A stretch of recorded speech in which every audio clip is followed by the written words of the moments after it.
Welcome to Turn the Page, the official podcast of the Syosset Public Library.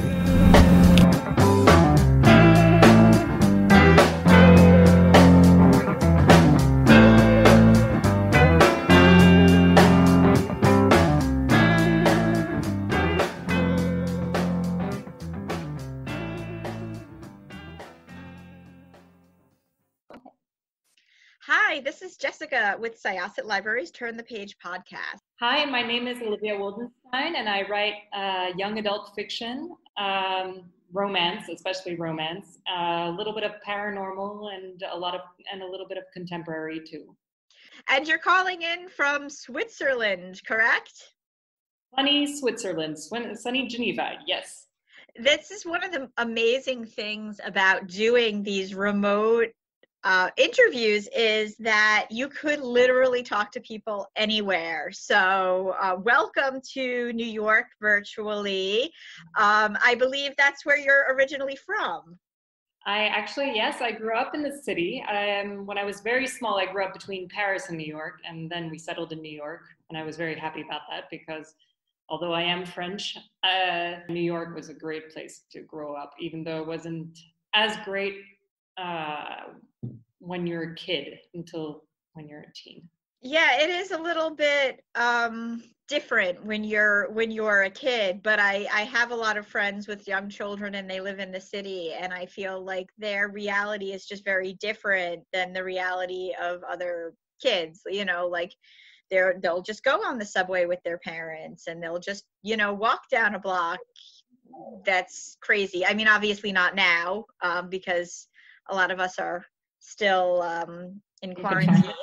Yes, but city reality is different for kids, so I think kids just adapt. But let's talk about your books. So you write paranormal romance for teens. How did you start writing? When did you start writing? So I started writing when I was pregnant with my first child, who's turning 11 soon. And it was back in 2008, and the world was going to crap because of the whole recession. And I was actually making jewelry back in the day, and I was thinking, I want a job that has nothing to do with the world economy and that I can do remotely, because having a child at home it's a big responsibility, and I didn't want to be traveling or even working at an office for too many hours. And I wrote a lot of books. I put them all away, and then finally I started with self-publishing back in 2015. And little by little, I learned the indie market, and then I got my first traditional publishing with Swoon, and that was very exciting. So that book is coming out very soon, I think. Very soon. Yeah. Would you like to tell us about it? I would love to tell you about it. So it's funny because I wrote a book about Nashville and without having ever gone to Nashville back in the day when I wrote it. And it was about, it's a lot more than just about like the town or the country music, but it is about a girl who has a big dream and wants to follow that dream. And she's entirely focused on it and can't imagine that, that she would ever stop having that dream. And it was fun to write a character who was so driven. And it was fun also to write about music. I listened to a lot of music. So if you go to your website, you have a whole playlist, which is very good. I might have snuck on your playlist, which I shouldn't say sneaking because you have it out there for people to see. Do you listen to music when you write, and what kind of does it change depending on the genre? It does. I actually have a playlist for each book that I've written, and it is true. And that I'll add some songs, I'd say like every week, and just listen to them on a loop all the time. And definitely the one for Not Another Love Song is very country. It's a lot. it's fun. It's very lively music, and yeah, you can check it out. I think it's on Spotify. I don't know if it's under my name, but it's on my website. So it is on your website, yes. And it's very cool. I always like to I always like to hear what authors are listening to when they write. So travel is strange, but you haven't been to Nashville at all, like since? So I hadn't gone to Nashville, and then I finally got to travel there a year after I sold the book. So last year, and I mean, it was very funny because I had another interview recently, and I was answering that question, but it was very funny how familiar it all seemed, even though I'd never been there. So it's quite incredible the level of research that the internet can give you nowadays. I don't even know how it was to write a book back in, I mean, you couldn't write what you didn't know back in the day, I think. Do you think that that's why people used to say, write what you know? Maybe. That just kind of came up in my mind. I'm like, because you and somebody else I recently interviewed, we've talked about the fact that depending on your situation, be it you're quarantined or you have a young family, or you can't travel necessarily how you would want to when you're writing about a real location fictionally, but there's so many more facets to researching it now, and so many more ways to research it now than ever before, so that helps. I know. I mean, before, if you wanted to write about a murder mystery, I mean, you had to go ahead and commit the crime, right? Yes, absolutely. I know for sure. That sounds like a book in the making. That's a book in the making. Like somebody, a murder mystery writer from way back when. I'll pitch it to Swoon. Very meta. Yeah, there should be some romance in that. Yeah, I will find a way to sneak it in there. Yeah. So with your paranormal stuff, did you read a lot of fantasy and paranormal books before you began writing them? Oh yeah, I did. I was one of the Twilight fans. I wasn't going to mention it, but now that you bring it up. No, it's funny because I always read when I was a child, and then I kind of stopped reading just because life. And then I discovered Twilight, and I read those books in 10 days. Thankfully, I discovered it when all 4 books were published. And I was just thinking, I really want to do what Stephanie Meyer did. And so I did get into first the paranormal genre, and then I dabbled in the contemporary. But at the root of it, I love the romance. So you could toss me anywhere with romance and I'll be happy. So that's a good place to go. So romance is big. And there's a lot of opinions on romance, but it endures for so many reasons. So what makes a good hero in a romance novel, especially YA? So there are a lot of different heroes out there, but I mean, there are a couple like bullet points that the hero always fits, and he's always a protector. I mean, he's usually handsome, but that's sometimes he's ruggedly handsome, not and same thing for the heroine too, but still sometimes he's like a diamond in the rough. Sometimes, yeah. Sometimes. With very nice abs, that diamond. Absolutely. Of course, abs are a must.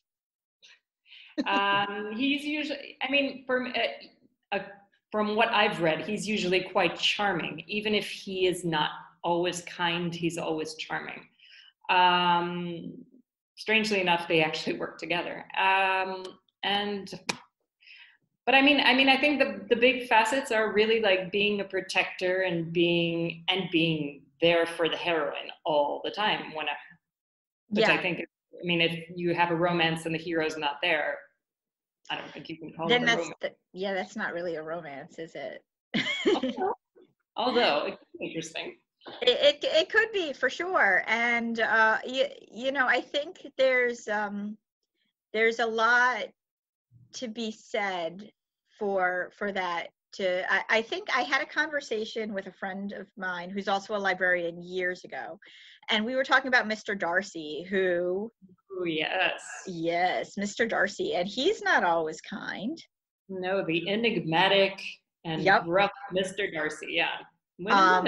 And there's a big trend right now in indie publishing, although it's a little bit fading, but it was last year, and it was the bully romance. And I have to say that I'm not really on, I mean, it wasn't my thing, but there is a huge audience for that. So I guess you can have heroes that are a little bit too strong sometimes, a little bit too protective, but as long as they can redeem themselves in some way at the end, I mean, you could potentially have them liked.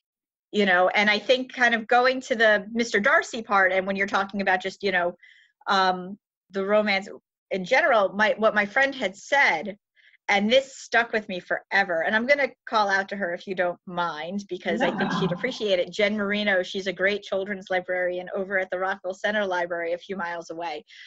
What she said to me was that she feels that the appeal of Mr. Darcy is that he changed for Elizabeth. Yeah. I mean, he did. You know, he was snobbish and standoffish, and but he was willing to himself in a way to the reader, but also to Elizabeth. And right. So he became the man. Did she make him into that man though, or did he become that man willingly? I think it was a combination of everything, or at least that's how I kind of always saw it. I mean, he was a protector of his sister because his sister was courted by the gentleman who later married Elizabeth's sister, Lydia, and she was burned so badly. And there was kindness in him, I believe. You know, this sounds like Star Wars. There was goodness in him, but maybe, you know, he had his own prejudice and his own worldview based on how he grew up and how he lived. He was very wealthy, didn't ever want for anything, and brought that into whatever bitterness he had. But I think Elizabeth started knocking those walls down a bit, and the two of them sort of had to come together. And I think that that's what makes that story so iconic. Oh, yeah. Oh, no, I remember, I mean, I did not like reading books in school because they usually chose very, very, I don't know, I don't want to call Beowulf boring, but it was a little... Beowulf is not for everybody. No. And then they gave me Pride and Prejudice to read, and I was like, oh, I like reading. So yeah, I think that was my first realization that I liked romance. And so I'm so happy that I get to do that for a living now. I think it's wonderful. And so you've written about werewolves and angels as well. Fairies. And fairies. Do you have a favorite of the three? My favorite is actually vampires, and believe it or not, it's the only one I haven't written. And for some reason, I don't write them all in the same worlds. They all are very separated. So one day I'm going to get to my vamps. But no, I mean, I've enjoyed writing all of them. I love the fairies because they're quite wicked and fun and godlike, so they're a lot of fun. Werewolves are, I mean, sexy, and you know, I mean, it's just such a fun idea to like be able to transform into a beast. I mean, sure. And angels are the most recent ones, and I loved writing about angels because I'm a big gray I mean, I love gray, and I see white, I see black, but it's never that, you know, separate. And so I loved to like show that. So.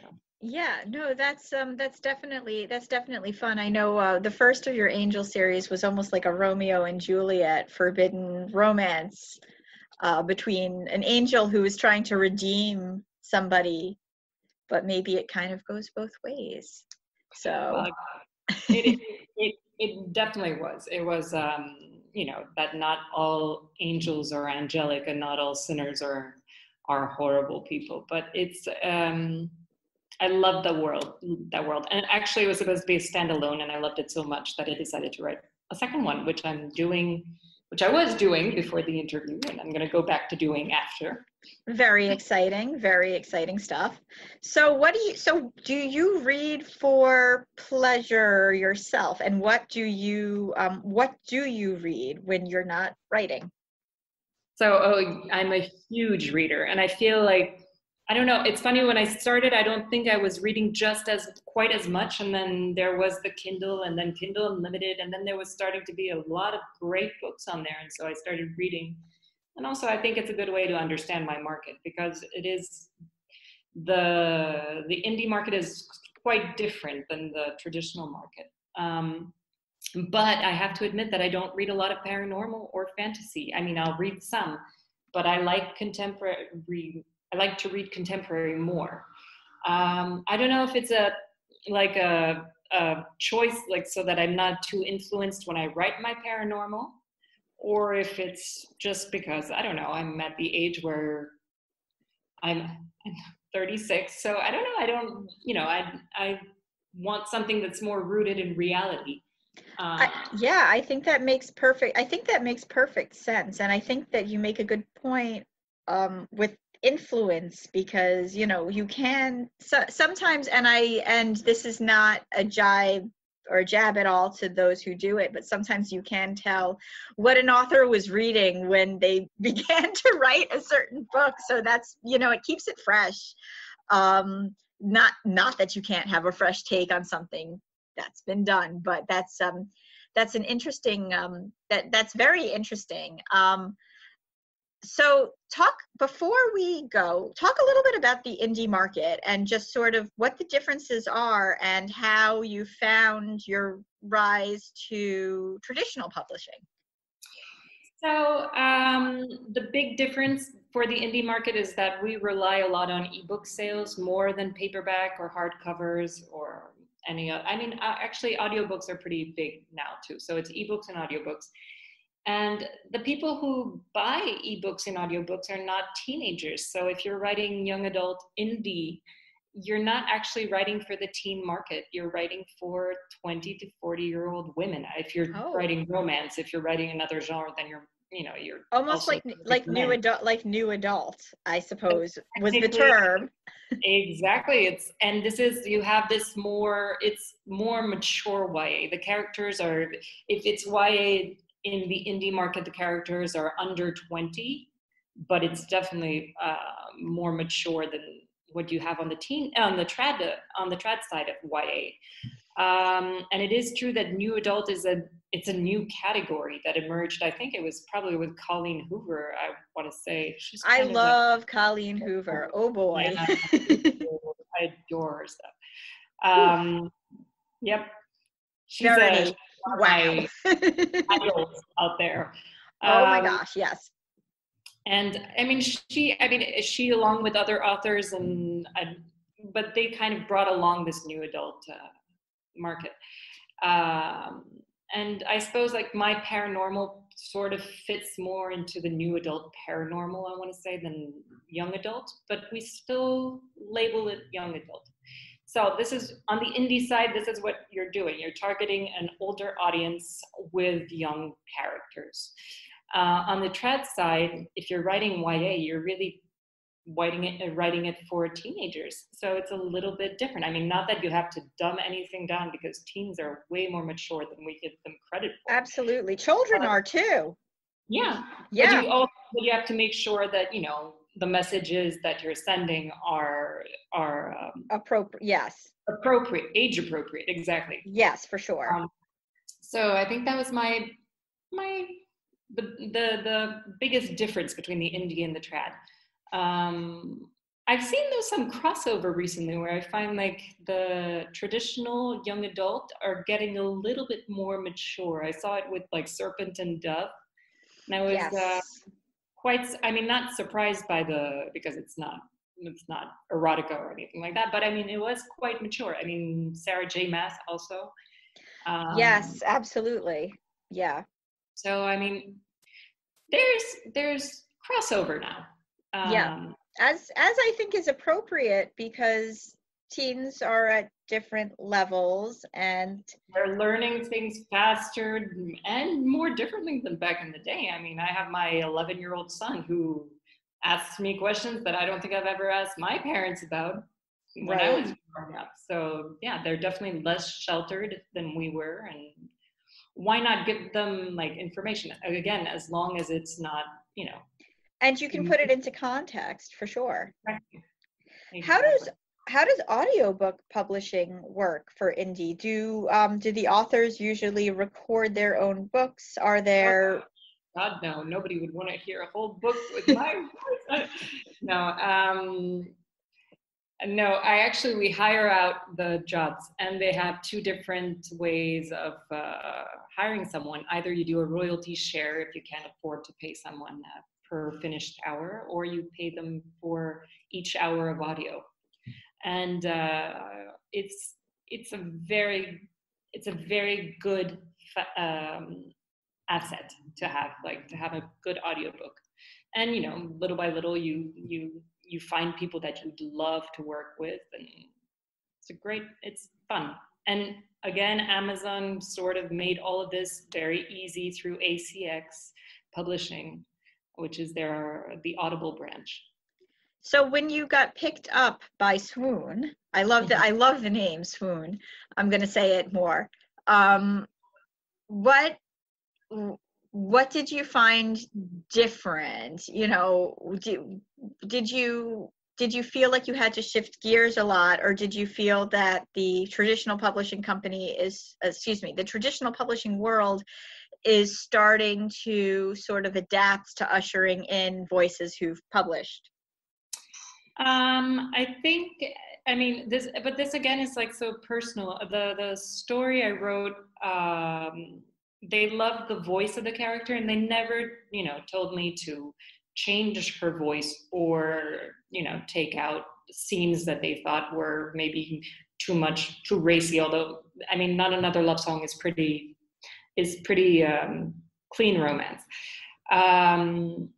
But the story changed a lot with them. It was I think, 80%. I rewrote it like probably 3 times before they okayed it. And I think that was a little tough on me when I'm so used to writing what I like. And although, indies, we do work with a whole team of people. It's not just beta readers, correct? There's beta readers, we have editors, we have proofreaders. I mean, there's a whole team of people. Yeah. But it's not exactly the same as like when you have someone saying, oh, you really need to cut that out. And so you try to keep it in, and then you take it out. And in the end, they do make your book into a better book. So you have to trust their know-how. So it was a very interesting experience. So Not Another Love Song, we are just so excited to have you and talk to you about this, and we hope to have you back sometime very soon. I would love to be back. I would love to tell you all about future projects. Yeah, for sure. Do you have anything else you're working on now? Actually, we could. Well, I'm actually working on the sequel to, I'm doing a lot of spin-offs these days, either sequels or spin-offs. So, and I'm actually co-writing for the first time, and I'm having a ton of fun co-writing, and I never thought I could. So who are you co-writing with? Can you say? Well, I'm co-writing with a friend right now. Okay. No, we're going to disclose the project when it's nearer to completion. You don't have to say anything else. That's awesome. We're very excited to hear about it. But it's a fun, I mean, even for children, if they love to write, but they don't have the time, or they don't have, it's really fun to do it together with somebody else. So thank you again so much. This was Jessica with Syosset Libraries Turn the Page, and our guest was Olivia Wildenstein. And we are going to close this chapter of Turn the Page. It's time to close this chapter of Turn the Page. Join us for the next episode.